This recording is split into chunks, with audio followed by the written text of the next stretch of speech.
Hi friends, అందరికీ దేవుని నామంలో శుభములు. మీరు మోసపోకూడదనే ఈ చిన్న వీడియో చేయాలనుకుంటున్నాను. ఎందుకంటే ఏ సన్నిధిలో అయితే, ఏ చర్చిలో అయితే దేవుని గుణగణాల గురించి, దేవుడు వచ్చిన మెయిన్ ఉద్దేశం ఏంటి? పాపం, నశించిపోతున్న ఆత్మల్ని వెతికి రక్షించడానికి వచ్చిండు.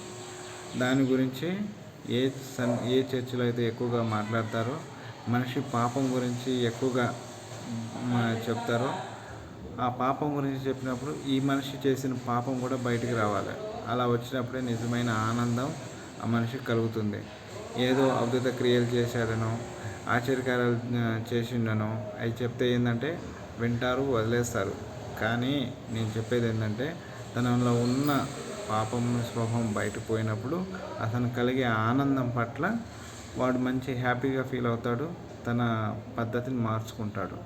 అలా ఏ ఏ ఏ సన్నిధిలో అయితే చెప్తారో అక్కడికి వెళ్ళమని ఈ యొక్క చిన్న సూచన. ఆమేన్.